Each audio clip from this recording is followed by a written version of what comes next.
Hello and welcome to Ghost Talk. I'm your host, Angela Mitchell. Tonight we have a very special guest who is a well-known writer and podcaster in our field. We know him best for his investigations in the #1 most watched paranormal documentary in history, The House in Between. Let's welcome Brad Cooney. Hi, Brad. Hey, how you doing? Thanks for having me. Absolutely. So welcome to the show. Thank you. You're so much more than a paranormal investigator. Can you tell us how you got started in it? Yeah, I by accident, I was actually just watching TV one day, and I was on my computer on my laptop. My TV's right to my left, and the local news station had a segment on this alleged haunted house in Mississippi. And I've always been intrigued with paranormal activity and UFOs and Bigfoot research and all that weird, nerdy stuff. And so it caught my attention. So I started watching the TV, and I watched this segment, and I saw Miss Alice, who's the homeowner, and they did this little story about the house and how these weird things were happening. So I actually reached out to a girl named Erin who's in the film. She was a neighbor, the girl that grew up next door to that house, and I found her on Facebook, and I reached out and asked her about the house, and I told her I'd be really interested in coming down and checking it out. So she, in a long story short, she hooked me up with Miss Alice, and we corresponded. And then, about 3 or 4 days later, I went down there and visited her. Had a really, really interesting experience in the house, like within minutes of me being in there.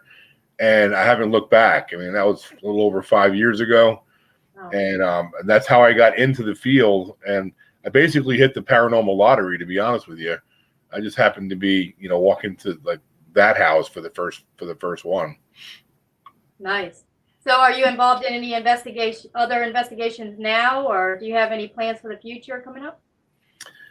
Yeah, I most of my time is really with the film right now, but I've since that process started, I've investigated several other places in Mississippi and Louisiana, Tennessee, but I've been so consumed with trying to figure out what's going on in this location, and then of course then the film happened, and that got me even busier. But I do. I'm with Flamery Promotions now, and so they book me to do events at different locations. So that's just starting. But yeah, I've just been really consumed with especially after the film release May 5th. My whole life, everybody that's involved with this project, just their lives just changed. I mean, because we went from these little obscure, nobody heard of us investigators to a film, directed by Steve Gonzalez from Ghost Nation, and it just went global, and the film took off. It's really doing well.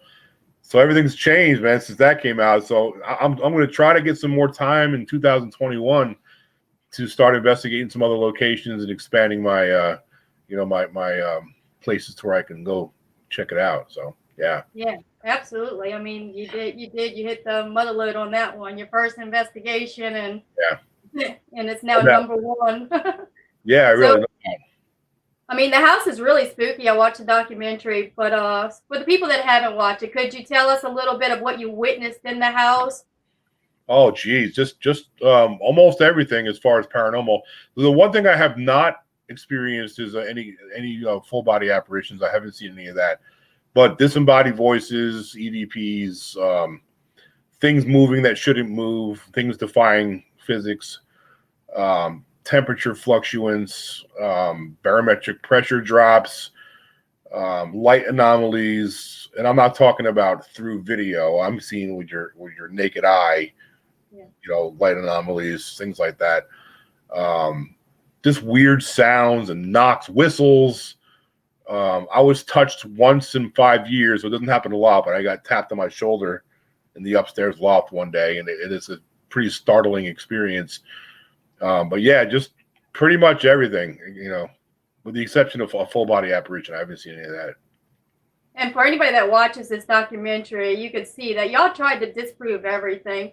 Like with the air conditioner, you're like, oh, it's probably the air conditioner, and then y'all go and disprove it. Like y'all were at full force winds, and it wasn't moving, and the ball's rolling down the steps, and yeah, we put a lot of time. Ironically, some of our best reviews for the film have been from skeptics.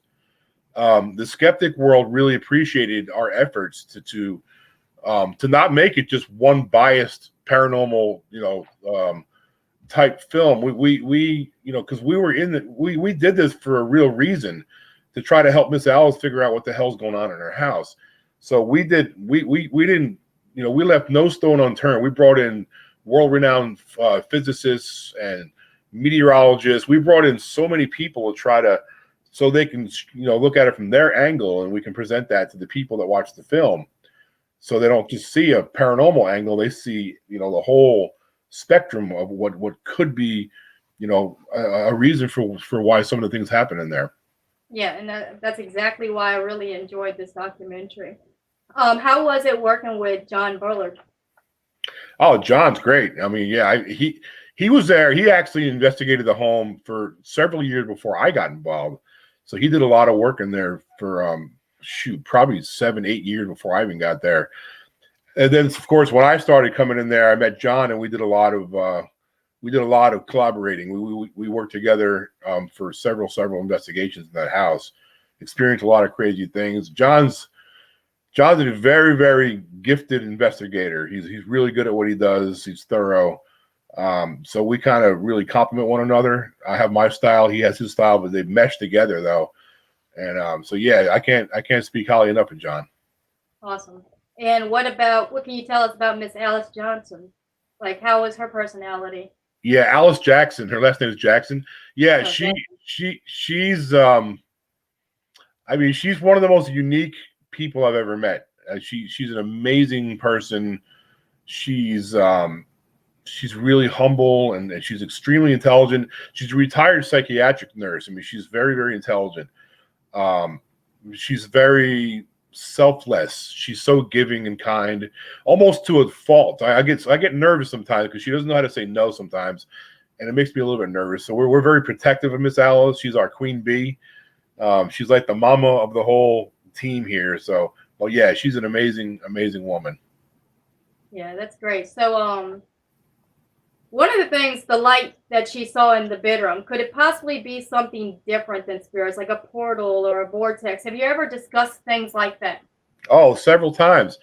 I mean, one of the things, I mean, of course, I get asked a lot of times by people, do you think it's ghosts? Honestly, I'm not sure what's going on. I just know the things that happen in that house does not happen in my house.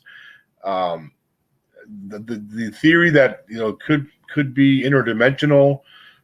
Honestly, the lights that Alice saw, she had 2 separate incidents with these lights. I have not experienced anything to that level. I have seen light anomalies in there, but not as prolific as the 2 incidents she had. And I've heard her describe this to people probably 500 times over the last 5 years, and she hasn't wavered an inch. So what she experienced to me sounds not so much spirit, more dimensional type maybe. I'm not an expert as far as knowing what, none of us are. If anybody tells you they know what's haunting a house, then they're full of crap, because nobody knows for sure. Yep. Yeah. So you say it's very interesting. So I think it could be something that's not spirits. Definitely. So our next little segment for the haunted location is actually going to be your home state in New York. So let's check it out. You ready for this video? Yep.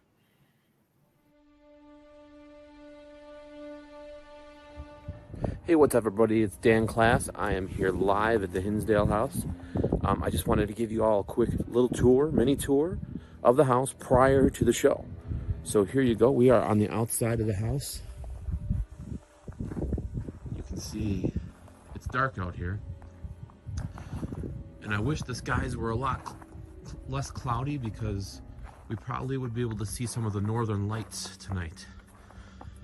That is our new porch. Probably not going to be able to see much more. I'll take you inside real quick. Here we go. We are in the kitchen. This is one of the bedrooms here. All right, so we got Michael's room here. We have a couple of beds in here for people. Now, this room was famous because of the Ouija board and the games that he had up on these shelves. He actually came flying down on him onto the bed while he was sleeping. woke him up.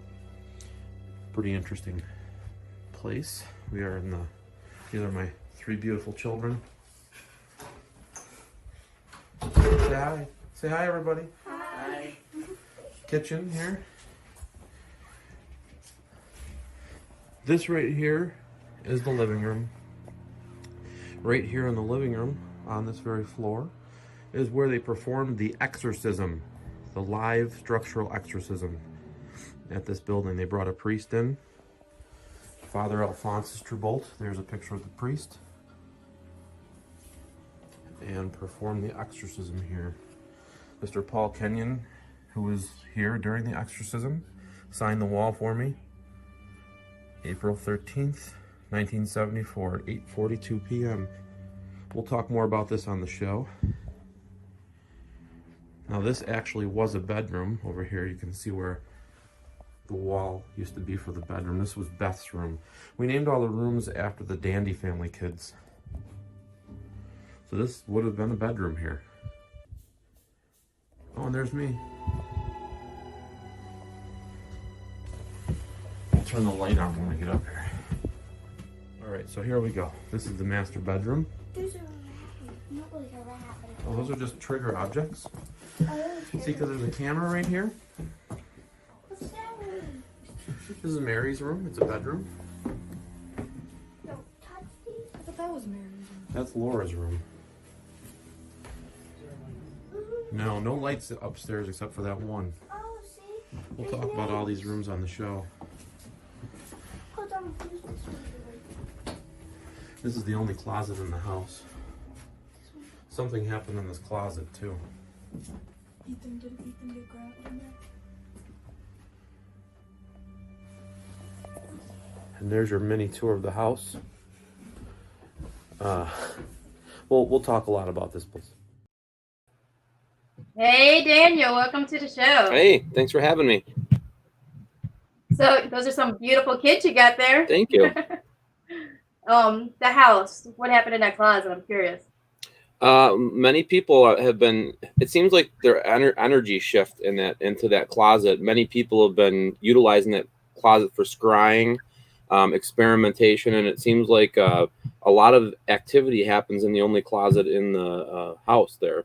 But it's constant because when paranormal investigators are coming there, they're going in that closet and they're utilizing it. So I'm feeling like an energy shift, and a lot of psychics that have come into the house have actually said that they feel more activity in the closet now, which is weird because I think it's a lot of mental stuff. You know, like people are focusing their energy on that closet, and now it's spiking there. So Yeah, absolutely. I definitely believe that's a possibility.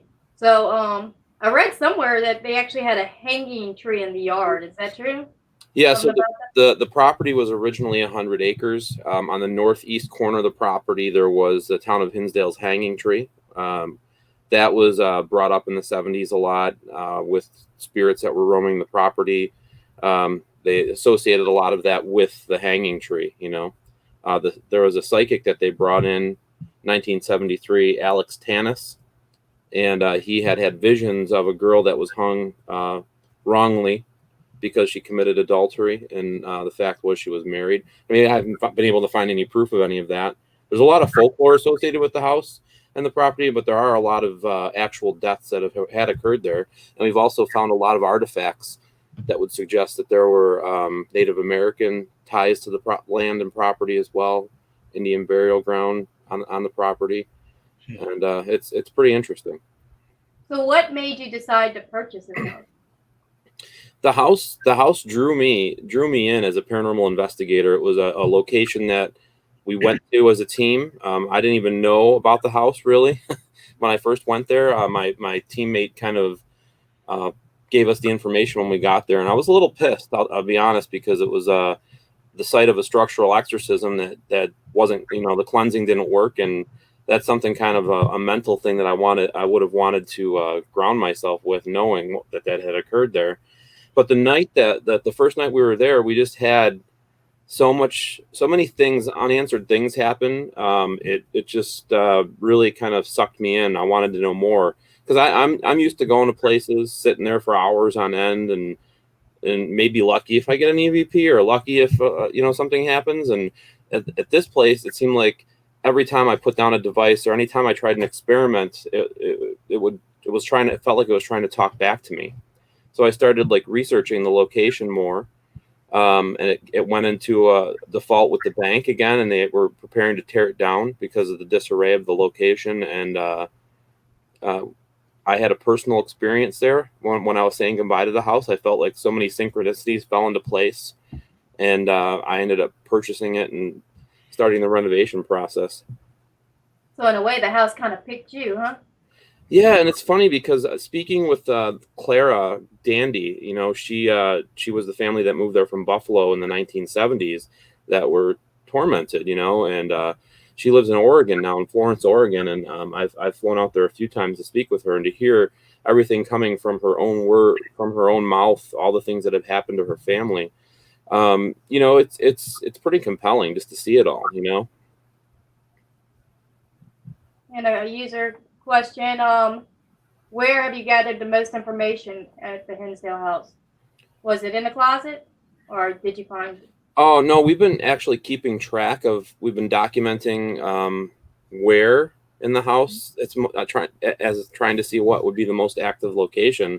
And what we're finding out is that anything can happen anywhere at any time, let it be on the property or in the house. I mean, we've been collecting data for 7 years and having teams that come in, document and write down things that have happened to them, where it happened, pinpointing where it happened, and taking data like as far as like what was the weather like outside. So we have like a book, kind of, I call it like a paranormal bed and breakfast. So like when the teams come in, they can actually write down all the information and then specifics. And I have like tons of data, and I'm getting it all, and I'm putting it all into a new book.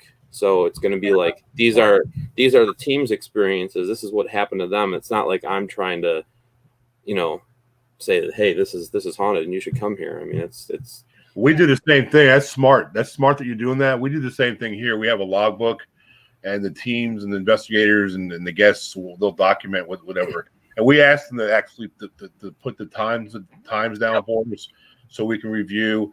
Let me ask you a quick question because your house is really intriguing to me. Do you guys have any EVPs where you have the same voices, where you're actually getting same spirits? Yes. Yeah, we definitely do. And that's another thing why I wanted to document, especially like names, if I can associate the names with the history of the location. But we definitely have some of the same ones that come through often. And then sometimes we get ones that don't make much sense. You know what I mean? But there are definitely repeaters. Yeah, we had the same thing. There's some things that are in common with when I watched your video and listening to you. We have resident spirits. We believe 2 or 3 that stay there a lot. Then we think there might be a portal, and you might be dealing with a portal also, where you have come and goers through. That's what they say. That's what many light workers that come to the house say, that they feel there's a portal there that hasn't been able to be closed. Yeah, I totally believe it, man. That's great. I feel like with the property and the land, it's like so many different levels of belief systems with this house. And when you go through the history, you're talking about witches, you're talking about Catholicism, you're talking about all different types of belief systems. And I feel like the reason the structural exorcism with the Catholic Church didn't work is because there's so much more to the location, and that we're going to need a whole slew of light workers there helping. And that's what I've been doing over the past few years, is bringing in different, shamans and different belief structures that will help with the healing of the land and the property, and allowing any spirits that may want to cross over. I'm not trying to force the issue, because it seems like it's lightening up, and it seems like the interaction that we've been having is a lot more positive than negative, like when I first got it. That's awesome. Brad, we had a user question for you about the documentary. What was the best piece of evidence you were able to collect? I mean, we collected I'm sorry, it's for you. Yeah. Probably the direct response, light shutting off on direct response, and the baseball, of course, coming down steps. It's happened multiple times now. So anytime you have something that defies physics and moves that shouldn't be moving, that's pretty damn good for me. Anyway. What about you, Daniel, at the Hinsdale house? What was the best piece of evidence you collected there? My favorite piece of evidence was the night that I finally got Wi-Fi connected into the house, because there was no. I mean, this house is in the middle of a hill in the middle of nowhere, and I had to get satellite internet because my whole goal was to bring the house to people in other parts of the world that couldn't see it. And I had the one camera set up in the living room, and it was streaming on paranormalwarehouse.com. And it was awesome. I had like 900,000 people in there watching it back when Facebook didn't like push or have control over who could watch your shows and stuff like that.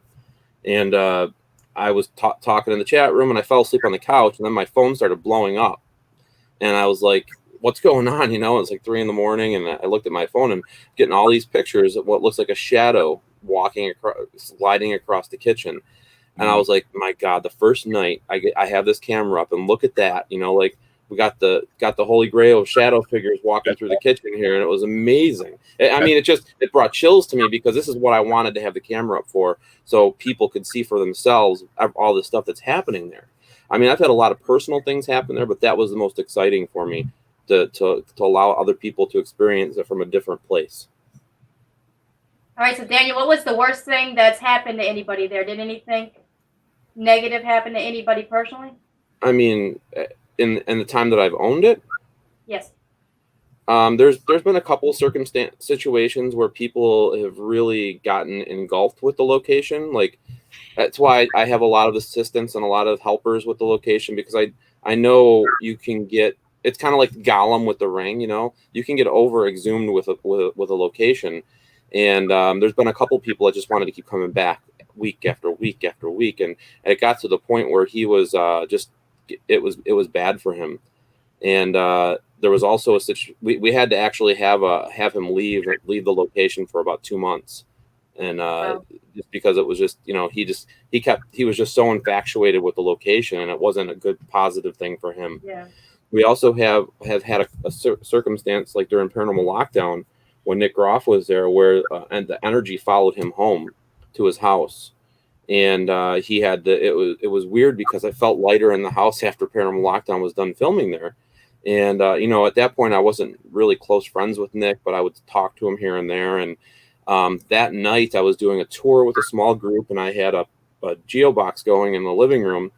And all of a sudden, it's just this dark voice started coming through saying, "Where's Nick? Where's Nick?" You know, and I was like, wow, I haven't heard this voice in a while. And then I text Nick, I recorded it, and I texted him. I said, "Listen, they're calling for you." And he goes, "Dude, this is crazy." He goes, I felt like that energy followed me home, and I just did the house cleansing and a cleansing of myself at my house today. I'm like, you got to be kidding me. This is awesome. Like, yeah, it was pretty crazy. Hey, what year was your house built? I'm curious real quick. 1853. Wow, so it's pre-Civil War. Yeah, that's a lot of miles on it, man. We've actually found when we were renovating the bathroom, we had to get some of the structural stuff fixed, and I saved some of the wood. Are you guys familiar with Jeff Fent out of Columbus, Ohio? He takes wood from like leftover scrap wood, and he turns them into spirit boxes and portal devices, which is really interesting because if there's any energy stored in the wood, it may be able to assist in maybe talking. So he makes these amazing boxes, and I had given him a piece of wood, and he cut into it, and it was there was a bullet shard in the wood that was used in the bathroom in the structural beam. And there's a lot of folklore about people getting killed and murdered and bodies being stored in the basement, and but when we had the bullet tested, it was pre-Revolutionary War. So this bullet had to have been shot into a tree, then the tree harvested and used to build the Hinsdale house, which is kind of neat. But and pretty awesome. That's awesome. All right, guys, we've got to introduce our next guest because we're running out of time. We have Eric Murphy here. He was from Memphis Impact Paranormal Society. Hi, Eric. Hey, guys. Tonight you're going to be talking about the Banshee box made by Christopher Rocky Gates, right? That's right. It is. It's actually it was actually the number 3 prototype that he had made before he started really producing them. Well, let's see it. Let's see what it's all about. So this is actually it, which is basically, I mean, really kind of break it down in a nutshell.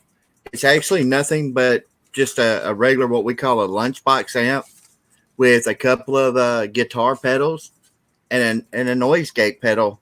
And what we believe that when you use this in conjunction with like the PSP7 or the SB11, that you're able to reduce some of that white noise, background noise, so that you get clear, more legible words, phrases, sentences, out of the Ghost Box. And the box itself, I mean, it works great. For so long, for so many years, we've always used the PSP7. We just developed an ear for it, and when we started actually using this about a month ago, the box actually, I mean, we just could not believe the clear audio that we were actually capturing from it. Instead of going back and having to review audio evidence and listen to see if if we had gotten any direct responses out of it, we were actually able to a lot of the stuff that we were hearing right there a lot. We were, we could understand exactly what it was saying. The box has been really, really good so far. I've been impressed by it. I wanted something that we could actually use without spending all that money on the ghost box, like what Daniel was talking about, those fancy, big, nice rig ghost boxes that some of the people are making. And we found that with this, it was actually a little bit more affordable, but of course it's nowhere near as clear, as those boxes. There's a little bit more hardware, a little bit more software that actually goes into developing those. But these have been just absolutely great. We love using it. We don't really such as go on to the ITC research part of it, as much as we do, looking for, actual physical evidence. But it does work great as far as trying to capture, direct responses, in, asking questions. And, we use it without trying to ask like, open-ended questions or, questions that are going to be just simple word phrases. We want to know specifics, but we want, direct, legible responses out of it. And it's really, really done great so far. We've used it so far on about 3 investigations over the last month, and the results that we've got out of it has just been absolutely phenomenal. And where does somebody buy this? When we use it, we actually, you can actually, there's a couple of websites online that actually shows you how to build your own. You can actually build it for around $400 max. But I wouldn't be able to build that. If you use how would I buy one? Well, I had to get my dad to plug my TV in. Well, you can actually message Rocky on Facebook. He's on Facebook. Or you can actually they've got a YouTube channel, Dark Hour Productions. I'm sorry, Devil's Hour Productions. And but you can actually get directly with him and actually have him build you one. All right, sounds good. Have y'all ever used this before, Daniel or Brad? Yeah. You have used it? And you agree? Yeah, I mean, not the. It's basically a spirit box enhancer is kind of what I call them, similar to what you have there. But I know a few people that have made them, and I've used them, and they work very well. There's a guy local in Buffalo that owns a store called Paranormal Oddities, and he makes cool designs out of them and different speakers, and they enhance what you're using to make it clearer for you and for other people to listen to what's coming through. Awesome. So you would agree that that's a good piece of equipment to have, huh? Yeah, I mean, Fred? Yeah. Fred? Yeah, I'm always interested, man. I like to keep my options open. Spirit boxes are interesting to me. I go through phases. I go through phases with spirit boxes. So sometimes I'm okay with them, and then sometimes the skeptic blood comes up with me, and I fight with that all the time. So I've gotten some really cool direct responses with spirit boxes, but I'm not 100% sold. But I'm not here to bash them because they're interesting to me. They are. They're definitely an interesting piece of equipment. I just fight with It's definitely harder to prove. Yeah, It's not concrete evidence. Yeah. Yeah, I think using them in correlation with other data that you're getting. there you go. That's exactly. I mean, if you're solely using that for your investigation, then there's an issue. But if you're getting more data and using that, I mean, it's a good thing to maybe say, hey, look we got this, and then here's this too. You know, that's a really strong point. If you have something going on with 3 or 4 different devices, and then you get the Spirit Box direct response that kind of correlates to everything, it kind of shores everything up. So I definitely agree with that. Okay. Yeah, I mean, and that's exactly what we like to use it for. You know, that was the main thing with. I mean, ITC research is kind of in a league of its own. You know, when you're investigating, and I know you guys agree with me. You know, it's all about trying to get scientific research in there. You're trying to investigate. You're trying to find legitimate physical evidence. You know, so you know, and when we do ITC, we do actually you know, that's the first thing that we're doing is you know, the skeptic part of our brains are kicking in. You know, how can we debunk this? How can we prove it's not legit? Exactly. You know, and it's kind of I'm kind of torn between the two, and I'm like Brad with that. You know, part of me says, well, I know that if I sweep it at 150 milliseconds per band, then I know that's faster than a human can speak one syllable, and so I try to find logic and explanation in that to keep it open. But yeah, I am like Brad when it comes to ITC. You know, and using the Ghost Box or one of those devices. But then you got times when it just says something just so out of the box, it just has to be real. Like when you were saying it was talking about Nick, right? Yeah. Like very. How can you deny that? Yeah, there's no coincidences. That's just you can't prove it, but I mean we know. But so Brad, you got anything coming up? Don't you have an investigation? Yeah, we do have one. We have a this weekend we have one at the house in between. We have some guests coming in. We have I was going to do an event with Mustafa from Ghost Hunters January 23rd, but that one with the COVID is really bad around here, and so we're thinking about we may have to postpone that one because the cases are going up really high around here. So that's kind of up in the air right now.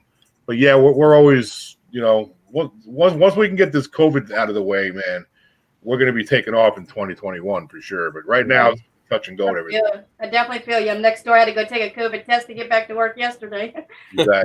Was it one of those brain ticklers or what? No, it's just a little. I know they're changing a little bit. But I waited 4 hours for a test. I knew it was going to come back negative. Yeah. Ridiculous.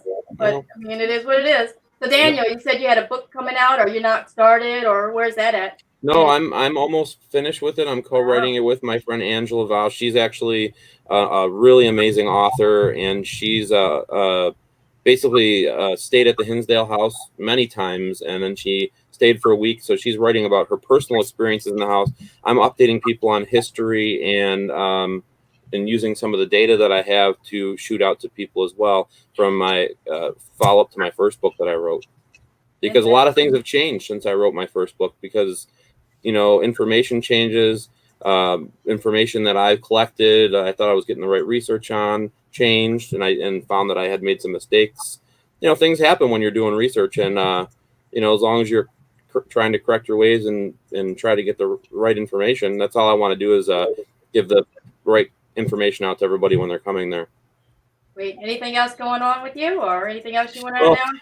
Same as everybody else. I mean, I don't have an event till March. We're doing a lot of virtual stuff. I love doing all these type of shows. You know, this has been getting us through. You know.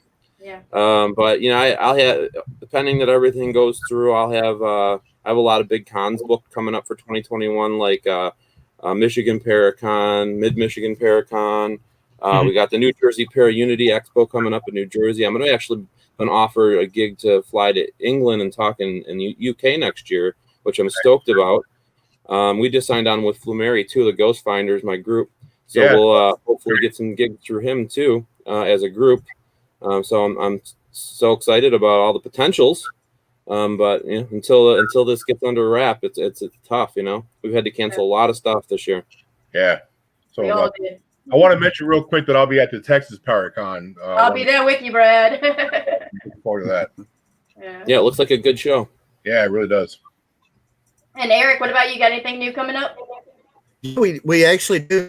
We because of COVID and and it's actually pretty bad here also. We actually have kind of been on furlough until after the beginning of the year, hopefully. But we have a return trip coming up to Old Southern Funeral Home down in Kosciuszko, Mississippi, which is pretty exciting. We're really excited about that. That'll be coming up right at the end of February. I've investigated before. That place is insane. I've investigated. Absolutely love it. You're gonna love that place if you haven't been there before. Yeah, we did. We were there the week before Halloween, and we didn't have enough time in the day. And that's what I actually told Donald is that we have to come back. We've got to come back. One of the best disembodied voices I've ever heard was in that place. It was pretty. Say that again, Brad. One of the best disembodied voices I ever heard was in that place, in that funeral home. That was absolutely insane. We the voices that we captured in there, the walking up and down the hallways upstairs behind the embalming room was absolutely insane. Yeah, that was absolutely insane. That place kept us investigating till about 5:30 in the morning. Yeah. Early, huh? Right. That place was wow. But we have that, and we actually have some content that we're going to be working on for the Urban Ghost Hunters YouTube channel. That here of a really iconic location here in Memphis at Ernestine and Hazel's. So we're really excited about that. We just got our go ahead last week on that. So nice. That place is one of the Memphis is actually their most haunted locations here. So we're really excited about that. Fantastic. All right, Excellent. guys. End of our 30 minutes, so we went over again. I gotta get this down right. I appreciate you all coming on. It was so great talking to all of you, and I'm sure I'll talk to you all after this.